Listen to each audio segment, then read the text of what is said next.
Salut Accès, on se retrouve pour la poursuite de notre thématique qui se nomme Guerre invisible. Et dans les premiers messages, nous avons vu ensemble comment on définit cette guerre invisible qui est en fait une guerre spirituelle.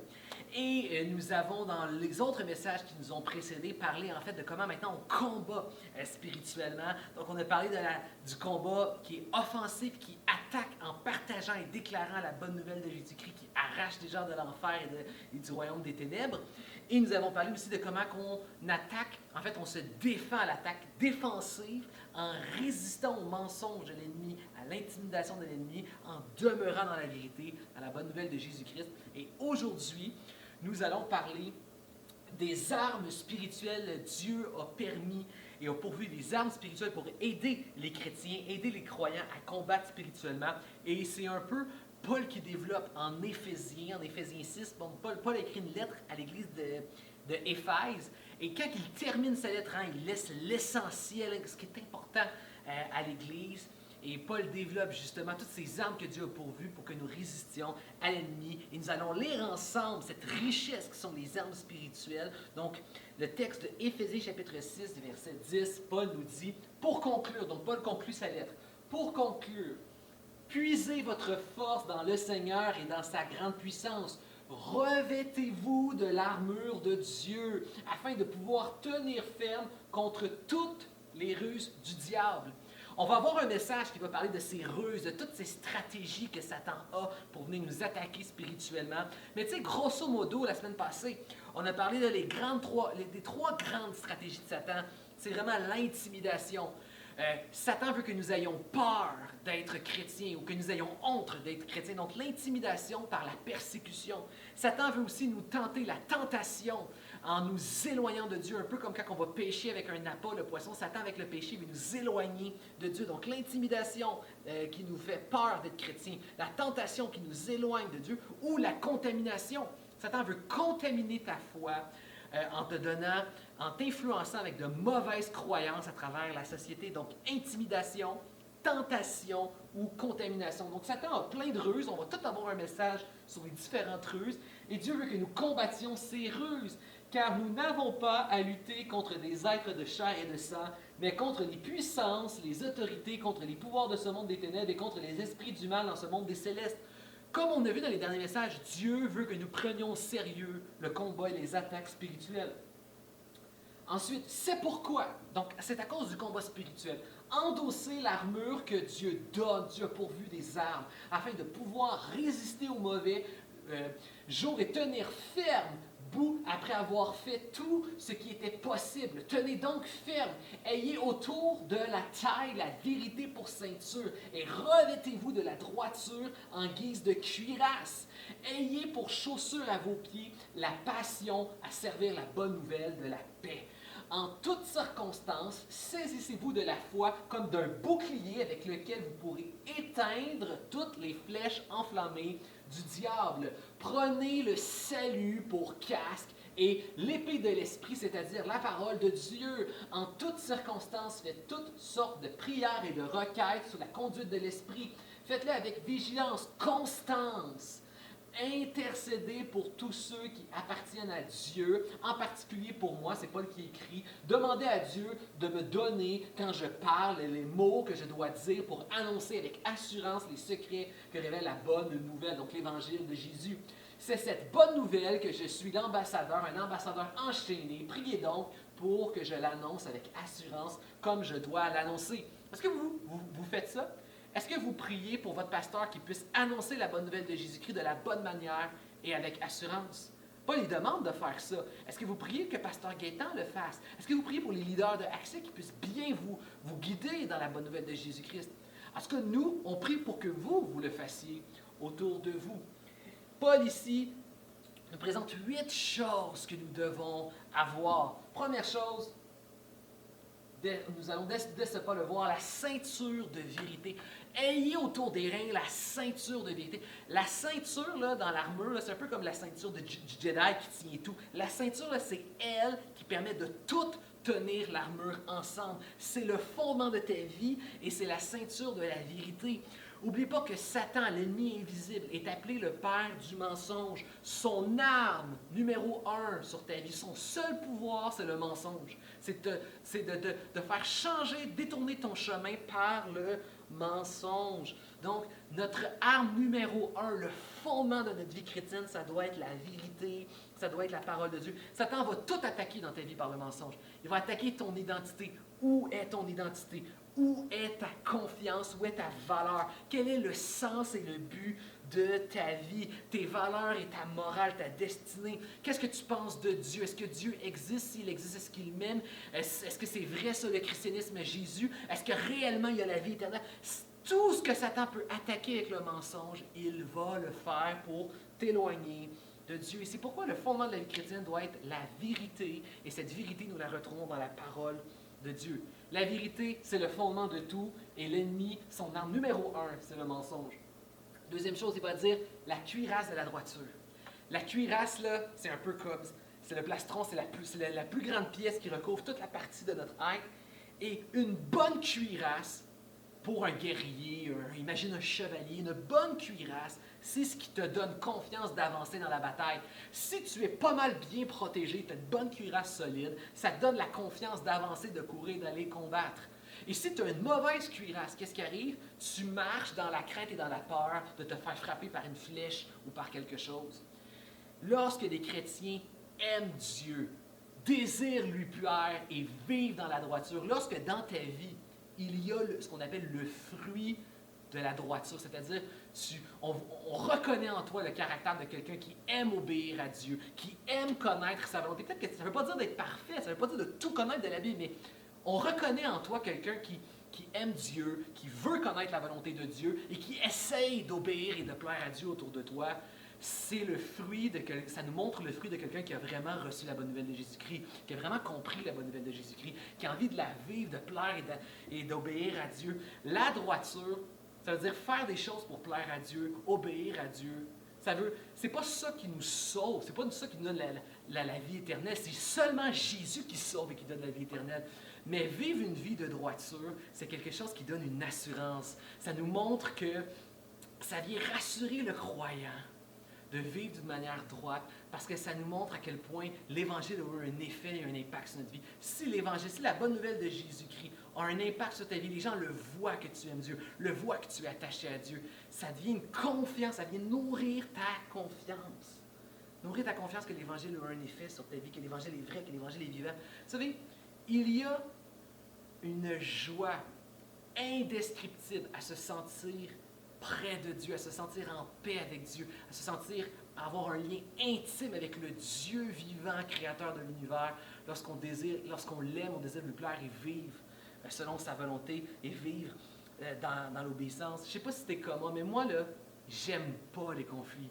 Quand j'ai un ami, puis je sais, il y a eu un conflit, il y a quelque chose qui n'est pas réglé, et il y a toujours comme des non-dits, une petite frustration, on ne sait pas parler, que ce soit avec un ami, que ce soit avec ma femme, ou que ce soit avec mon frère, ma soeur ou mes parents, quand il y a une chicane qui n'est pas réglée, et qu'on sent qu'il y a un petit conflit, qu'on n'est pas en paix, on ne se sent pas bien. Moi, j'ai un gros malaise lorsque je vis avec des gens et qu'il y a un conflit qui n'est pas réglé. Bien, imagine maintenant que tu es un enfant de Dieu et que tu es continuellement en train de déplaire à Dieu et tu ne cherches pas à l'aimer, tu ne cherches pas à le connaître, tu ne cherches pas à lui plaire. À un moment donné, c'est normal de vivre une vie où tu te sens continuellement dans un malaise par rapport à Dieu. Il y a une joie indescriptible à être en paix et être intime avec Dieu. C'est pourquoi la cuirasse de la droiture, avoir un fruit de droiture, où un chrétien connaît Dieu, et à travers sa connaissance de Dieu, il aime Dieu, il a un désir de plaire à Dieu. C'est quelque chose qui donne de la confiance, qui donne la confiance d'un guerrier à travers cette guerre qui est spirituelle. Je veux t'exhorter, t'encourager à découvrir la joie de l'obéissance. C'est quelque chose qu'on développe pas assez dans notre vie. Je veux développer en 2021 une joie à connaître Dieu, à plaire à Dieu et à obéir à Dieu. Il y a une joie dans l'obéissance. Troisièmement, les chaussures de la passion pour l'Évangile. L'Évangile qui est la bonne nouvelle de la grâce et de la paix que nous avons en Jésus.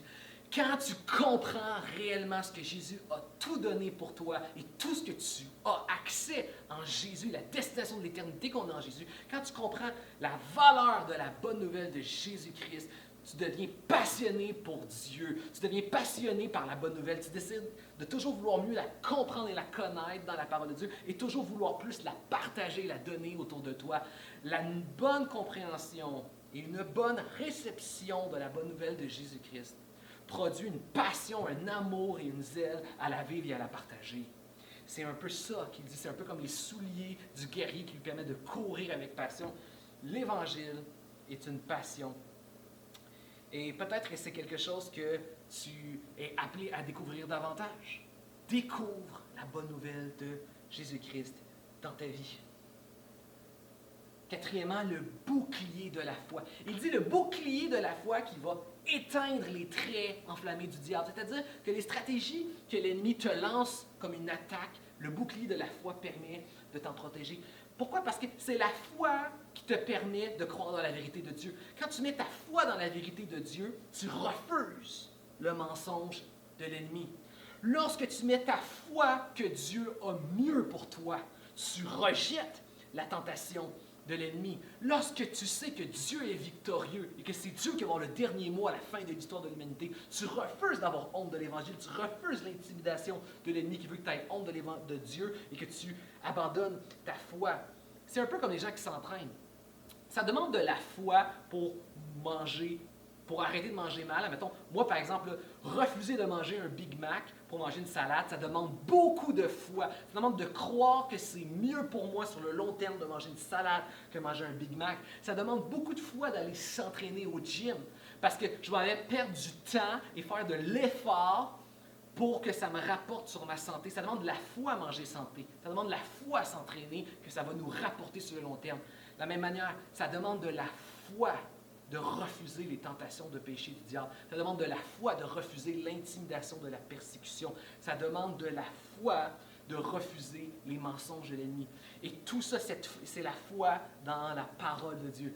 La parole de Dieu qui nous dit la vérité. La parole de Dieu qui nous dit ce que nous avons en Dieu qui est beaucoup plus grand, beaucoup plus beau que ce que Satan a à nous offrir. Développe ta foi de voir plus loin que ce que ton monde t'offre, plus loin que ce que Satan t'offre, plus loin que les choses de ce monde, de voir ce que Dieu t'offre à travers. Après le bouclier de la foi, vient ensuite le casque du salut. Pourquoi le casque du salut? Parce que bien souvent, les mensonges de Satan, toute sa manipulation, ça vient dans les idées, ça vient dans les pensées. Satan veut essayer de t'attaquer avec le mensonge. Il va essayer de te faire croire que soit Dieu n'existe pas, ou que si Dieu existe, que tu es pécheur, injuste, qui ne t'aime pas et que tu n'as aucune chance avec lui. Satan, d'une façon ou d'une autre, il veut venir attaquer ta conviction, ton assurance que tu es sauvé en Jésus-Christ. C'est pourquoi que si tu as toujours la victoire à la croix de Jésus, donc nous étions séparés de Dieu à cause de notre péché, à cause de notre rejet, de notre imperfection devant un Dieu si parfait, mais Jésus a tout accompli à la croix et en Jésus, nous sommes sauvés pour l'éternité. Si tu as le salut de Jésus que tu portes comme un casque, donc qui est une protection solide et qui fait ricocher les mensonges de Satan, qui vient attaquer l'existence de Dieu, attaquer l'amour de Dieu ou attaquer l'œuvre de Jésus à la croix, et que vraiment tu es en Jésus, tu peux, avec le casque du salut, en Jésus, déclarer ce que la parole déclare. En Jésus, donc pour celui qui porte le casque du salut, en Jésus, il n'y a plus aucune condamnation, ni aucune culpabilité. En Jésus-Christ, parce qu'il nous a pardonné de tout péché devant Dieu. Celui qui porte le casque du salut sera toujours reconnaissant pour l'œuvre de Jésus. Il voudra toujours, comme un ricochet, rejeter les mensonges de Satan. La foi. Cinquièmement, l'épée de la parole de Dieu. L'épée de la parole de Dieu. L'épée de la parole de Dieu qui est en fait l'épée de l'Esprit qui est la parole de Dieu. C'est l'Esprit de Dieu. C'est l'Esprit de Dieu qui a inspiré la Bible. C'est l'Esprit de Dieu qui a inspiré la Bible. Ce sont les paroles de l'Esprit. Ce n'est pas un livre ordinaire écrit par des êtres humains ordinaires. C'est l'Esprit de Dieu qui a inspiré des hommes ordinaires pour écrire une parole qui est parfaite. Ce livre, c'est pas des gens qui réfléchissent sur Dieu. C'est pas des spéculations à propos de Dieu. C'est une révélation de Dieu qui vient à nous. C'est pourquoi c'est dans la parole de Dieu que tu vas trouver la vérité. C'est dans la parole de Dieu que tu vas trouver la volonté de Dieu. C'est la parole de Dieu que tu vas trouver la bonne nouvelle de Jésus-Christ qui va pouvoir former et forger ton caractère, ton identité et ta vision des choses La parole de Dieu, c'est ton arme. La parole de Dieu, c'est l'épée, c'est l'esprit.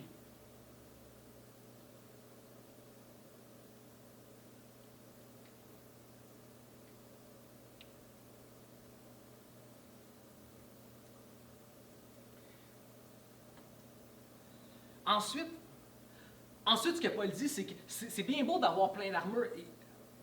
Ensuite, Paul conclut en disant, c'est bien beau d'avoir plein de pièces d'armure, mais il faut les mettre en action, il faut les préparer. Tu as beau être un soldat et avoir tout l'équipement qui est nécessaire.